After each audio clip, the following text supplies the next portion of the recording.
네. 안녕하세요. 자, 오늘 7번째 여러가지 방정식 단원의 이제 마지막입니다. 선생님이랑 연립 2차 방정식에 대해서 이제 앞에서 연습을 많이 했었고, 자, 이제 마지막에 여러가지 방정식에 선생님이 크게 두 가지 파트로 나눌 수 있다고 했어요. 첫 번째는 우리 처음에 배운 게 3차 방정식, 그리고 4차 방정식 이상의 고차 방정식을 다뤘었고, 자, 그 다음에 사실은 두 번째로 다루는 단원 이름 자체가 선생님이 앞에서도 말씀드렸던 부정방정식에 대해서 다룬다고 했습니다. 자, 그래서 까먹은 친구들 있으니까 선생님 다시 한 번만 부정방정식에 대해서 보면은, 자, 부정이 선생님이 뭐 뜻이라고 했냐면은 정이, 그렇죠, 결정하다 할 때 정자고 부가 아니다 할 때 부자다. 그래서 부정방정식 하면은 뭐 할 수 없다, 그쵸? 결정할 수 없는 방정식을 부정방정식이라고 하는데, 그러면 도대체 뭘 결정 못하냐? 그렇죠, 주어는 해죠, 해. 그래서 우리는 해나 근이 결정을 못하는 방정식들을 부정방정식이라고 합니다. 근데 왜 결정을 못하겠냐면은 너무너무 해가 많아서 그렇다는 거죠. 만약에 해가 없다라고 하면은 아무것도 없기 때문에 우리가 결정하다라는 말을 쓸 수가 없겠는데, 해가 굉장히 많기 때문에 그 중에서 우리가 뭘 고를지를 모른다라는 거지. 그렇기 때문에 우리는 해를 결정할 수 없는 부정방정식이라고 합니다. 그래서 우리가 선생님이 예로 x 플러스 y가 3이다. 이 식 자체가 지금 여러분들 보시는 것처럼 식은 한 개인데 문자는 무려 몇 개나 있어서, 그렇지, 2개 이상이 있기 때문에, 그래서 이런 식들은 우리가 해의 개수가 너무 많다라는 거예요. 예를 들면은 2개를 더해서 3 되는 게 1하고 2밖에 없겠냐라는 거야. 당연히 0일 때 3일 수도 있고, 아니면은 앞에 있는 게 만약에 루트일 수도 있겠죠? 만약에 앞에 게 루트 마이너스 3이면은 뒤에 있는 거는 루트 3 플러스 3이어도, 그치, 더해도 3이잖아. 그래서 이렇게 따지면은 해가 굉장히 많은 이런 방정식들을 우리는 부정 방정식이라고 한다는 겁니다. 그리고 이거는 조금 여담이긴 하지만, 얘를 나중에 우리 이제 기말고사 때 좌표 평면 위에다가 선생님이 이 여러 개의 해들을 나타내 보면은 요런 형태의 이 무수히 많은 점들이 찍힐 거고요. 그렇겠죠? 나중에 이제 식단에서 할 거고. 자, 그런데 만약에 오른쪽에 x-y는 1이라는 부정방정식이 하나 더 있다라고 합시다. 그러면 이것도 식은 하나고 문자는 2개 이상이기 때문에 해의 개수가 너무너무 많죠. 그래서 우리는 이 방정식을 부정방정식이라고 하겠다 라고 이제 우리가 표현할 수 있는데, 얘도 마찬가지로 무수히 많은 해들을 그래프에 찍어보면은 굉장히 많은 점들이 찍힌다는 겁니다. 보시는 것처럼. 자, 그런데 지금 보니까 위에 있는 부정방정식과 밑에 있는 부정방정식을 선생님이 나타내보면 이렇게 가운데 겹치는 부분이 생기는데, 우리는 이거를 교점이라고 하죠. 그리고 이 교점이라는 다른 말로 표현하면은 위에 있는 해와 밑에 있는 해가 갖고 있는 공통인 부분을 구하는 행위, 그 행위를 우리는 수학에서 두 식을 뭐한다, 그렇죠, 연립한다라고 했기 때문에, 그래서 선생님이랑 앞에까지 예를 들면은 연립 1차 방정식 아니면은 연립 1차와 2차가 같이 있는 연립 2차 방정식을 선생님이랑 같이 했던 겁니다. 그래서 인수분해가 되는지 안 되는지를 미리 확인하고 그 다음에 이제 계산하는 여러 과정을 통했었는데, 사실은 그렇게 따지고 보면은 부정방정식을 풀이하는 방법이 즉 두 식을 뭐하는 거다, 연립하는 거다 라고 선생님이랑 앞에서 굉장히 많은 연습을 했었어요. 자, 그런데 이제부터 사실은 두 번째에서 이제 나오는 단원 자체에서 이제 뭐가 나올 거냐면은, 자, 얘들아, 이런 게 나올 거야. 자, 이렇게 한번 써볼게. 2x-3y xy는 뭐 예를 들면은 1이다 라고 합시다.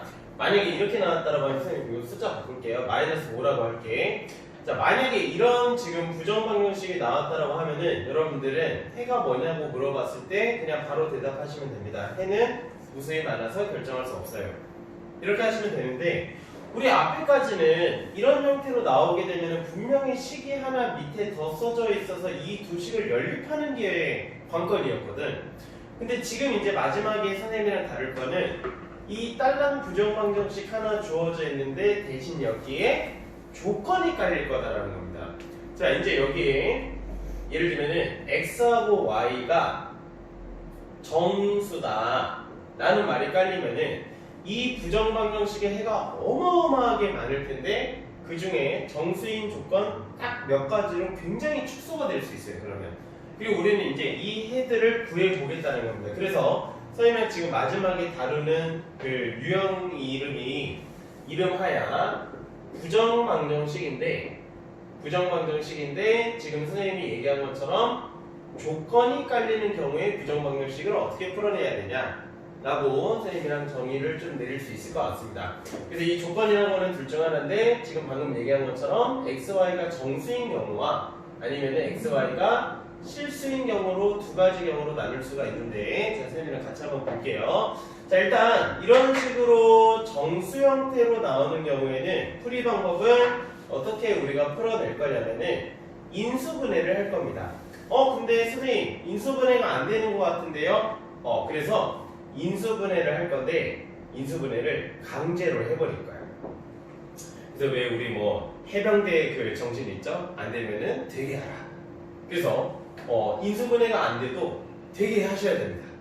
되게 하는 방법이 그렇게 어렵지 않은데 자, 일단 요 식에서 선생님이 이 부정방정식의 정수 조건일 때 푸는 거를 한번 보도록 할게요. 자, 일단 여기 xy가 이제 키워드인데 일단 여기 앞에 마이너스가 곱해져 있으니까 선생님이 일단 식을 좀 정리해서 양면에 마이너스 곱한 다음에 정리부터 해볼게. 자, 그럼 앞에 있는 거는 xy 마이너스 2x 그리고 플러스 3y는 5다 라고 정리를 할 수 있거든. 자, 그럼 선생님이 앞에 있는 두 개를 먼저 인수분해를 해보면은 y-2로 묶이는데 뒤에 있는 거는 인수분해 하려고 3을 딱 야심차게 써보고 그리고 y까지 야심차게 써서 5라고 했는데 그런데 묶을 게 없죠. 묶을 게 없어서 인수분해가 안 되면은 어떻게 해라. 강제로 해라. 안 되면은 되게 해라. 그래서 여기에 마이너스 2라는 없던 숫자를 선생님이 해 하나 추가해 줄 겁니다. 그러면 추가하면은 뒤에다가 없었던 마이너스 6이 추가된 거기 때문에 뒤에다가 6만 더해주면 되는 거 아니겠어요? 아, 그렇구나. 그러면은 앞에 있는 두 개가 어떻게 되냐면 앞에 있는 두 식에서 선생님 y-2를 앞으로 빼보면은 그렇지. 앞에 거에서는 x 뒤에 거에서는 플러스 3이 나오고 뒤로 넘겨보니까 이것이 마이너스 1이구나. 그러면 이제 끝났어요. 자, 여기 앞에 있는 게 두 개를 곱한 게 얘 하나를 크게 봐야 돼, 얘들아. 여기 앞에 게 동그라미로 볼 거고 여기 뒤에 있는 거를 세모로 볼 건데 선생님이랑 결국에 구하려는 거는 앞에 동그라미와 뒤에 세모를 곱해서 마이너스 1이 되게 하는 정수만 찾을 거예요. 자, 그러면은 두 가지 경우밖에 없을 것 같습니다. 앞에 있는 게 1이면 뒤에 있는 게 그렇지 마이너스 1이거나 아니면 앞에 있는 게 마이너스 1이면 뒤에 있는 게 1이거나 이렇게 두 가지 경우가 있을 수 있어서 자, 위에다가 이제 정리할게요. 자, 그러면 y-2는 1이어야 되고 x 플러스 3이 마이너스 1이면 곱하면 마이너스 1 되겠구나. 그래서 정리해보니까 x는 마이너스 4여야 되고 y는 3이어도 된다. 자, 그리고 요거를 이렇게 순서상으로 적어도 괜찮아요. 보통 부정방정식의 해는 앞에서는 선생님이 위에 걸로 쓰라고 했는데 보통 부정방정식의 해는 순서상으로 나타내는 경우도 많기 때문에 밑에 경우도 보여주려고 하는 거고. 자, 그럼 밑에 있는 것도 풀어보면 이번에는 바로 해볼까? y-2가 마이너스 1이어야 되니까 y는 1이어야겠고 그 다음에 x 플러스 3한 개 1이어야 되니까 x는 마이너스 2면 되겠다. 자, 그래서 이렇게 정수 조건이라고 하면은 우리가 해를 쓸 때 따라서 이 해는 밑에 있는 마이너스 4,3 또는 2,1인 경우 마이너스 2,1 그래서 이런 경우로 정수 조건이 달려있는 부정방정식은 풀이를 해주면 되겠다라는 겁니다. 그렇게 어렵지 않죠. 그래서 강제로 인수분해를 어떻게 하냐가 이제 첫 번째 관건이고 자, 이제 두 번째 유형으로 넘어가겠습니다. 부정방정식은 사실 둘 중 하나라고 그래서 선생님이 처음에 얘기했던 정수 조건으로 하거나 아니면은 실수 조건으로 나오거나. 자, 실수 조건으로 나오는 애들은 이렇게 보통 나타냅니다. x제곱 마이너스 4xy 플러스 5y제곱 플러스 2y 플러스 1은 0이라고 나와 있어요.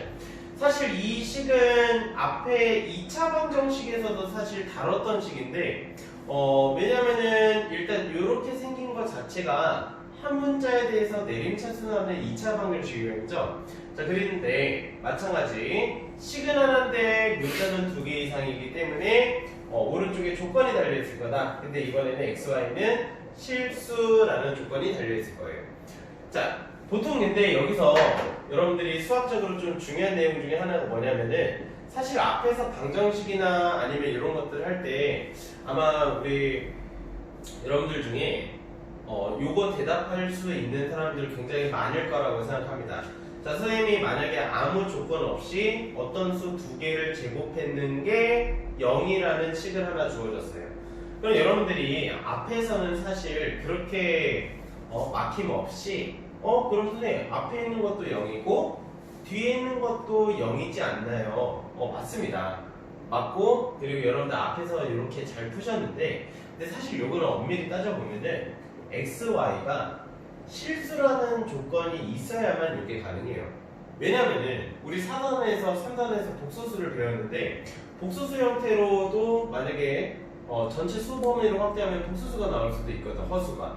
그럼 만약에 선생님이 앞에 있는 식의 해를 2i라고 만약에 한다라고 하면은 x 제곱하면은 마이너스 4지. 그러면은 뒤에 있는 y가 플러스 2일 수도 있고 마이너스 2일 수도 있겠네. 그럼 이렇게 따지면은 어떤 수를 제곱한 게 0이 되게 하는 해는 그렇지 무수히 많다라고 우리가 표현할 수 있는데, 근데 우리가 앞에서 이제 방정식 풀 때나 이럴 때는 보통 실수라는 말이 많이 나와 있기 때문에 우리가 이런 정도로 풀 수 있었던 겁니다. 이 맥락을 가지고 선생님이 위에 나타낸 두 번째 예시인 실수 조건의 부정방정식을 풀이를 할 때 사실 풀이법은 뭐냐면은 선생님이랑 2차 방정식의 우리 해결의 법칙이나 아니면 문제집의 2차 방정식에 마지막 유형에도 있었어요. 사실 마지막 유형에도 우리 제곱에 더하기, 제곱 더하기, 제곱 더하기는 0으로 바꿔서 최소값 구하기라든지 이런 걸 하는 문제가 있었습니다.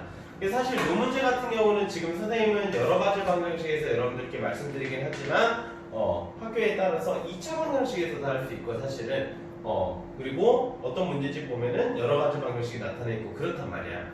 자, 근데 어찌됐건 이런 문제들은 여러분들이 기억해 주셔야 될 거는 선생님이 앞에서 했던 것처럼 제곱의 합의 0으로 바꾸자. 그리고 어차피 실수니까 이제 이게 i가 나올 일은 없겠지. 그러니까 여기 앞에 있는 것도 0, 뒤에 있는 것도 0, 여기 있는 것도 0으로 풀 거야. 자, 그런데 사실 이 부정방정식 같은 유형에는 선생님이 지금 풀이하려는 방법과 그리고 문제집에서 이제 강조하는 방법 두 가지가 있어요. 자, 여러분들 편하신 대로 하시면 되는데 선생님은 일단 두 개를 다 보여드리고 내가 좀 자신이 없겠다 하면은 두 개를 다 들어보시고 첫 번째 방법을 선생님은 좀 더 추천을 합니다. 근데 두 번째 방법이 이제 문제집이나 좀 더 일반적으로 나오는 경우이기 때문에 선생님 일단 두 개 다 보여드리도록 할게요. 자, 일단 첫 번째는 아까 선생님이 얘기한 그 맥락인데 얘가 실수 조건이고 이제 얘의 해를 찾기 위해서는 공통인 해를 찾아야 된다. 그래서 완전 제곱식으로 이제 가야 될 건데 완전 제곱식으로 바꾸기 위해서 일단 내림차순으로 가보겠습니다. 그 다음 4yx 그 다음에 얘네들은 x가 없으니까 전부 다 상수항 취급을 할 거예요. 자, 이렇게 해서 한 다음에 그 다음에 완전 제곱식으로 바꿔야 되는데 선생님이 조금 칸 띄어서 이렇게 한번 써볼게요. 자, 이렇게 똑같이 지금 위에 식이랑 똑같이 칸만 벌려서 써봤는데 자, 여기서 선생님이 아까 얘기한 것처럼 완전 제곱식이 돼야 된다라고 하면은 우리 중학교 3학년 때도 한 것처럼 x제곱 마이너스 6x 플러스 네모가 예를 들면은 완전 제곱식이 되기 위해서 이 네모 자리에 앞에 있는 요 녀석의 절반인 마이너스 3 그리고 절반의 제곱인 9가 들어갔었죠. 그러면은 절반의 제곱의 형태로 완전 제곱식으로 바뀌게 된 거를 이 위의 식에도 똑같이 이용할 거야. 왜냐? 이 부정방정식의 xy는 실수여야 되니까. 그래서 선생님이 여기 앞에 있는 요 녀석의 절반이면은 마이너스 2y지? 그 제곱을 여기다 넣을 거야. 아, 그럼 여기에 4y 제곱이 들어가는구나. 그럼 여기에 4y 제곱이 들어가면은 뒤에는 4y 제곱만큼을 선생님이 뒤에다가 빼주면 되겠죠? 자, 그러면 자, 이제 보이십니까? 앞에 있는 식, 뒤에 있는 식이 뭔가 이제 정리가 되기 시작해요. 자, 정리 선생님이 좀 해볼게요. 자, 여기 밑에다가 선생님이 써보면은 앞에 있는 세 개 항을 정리하면은 x-2y의 제곱, 그치? 그 다음에 뒤에 있는 항을 정리하면은 y제곱 플러스 2y 플러스 1은 0이네. 아, 다 왔다.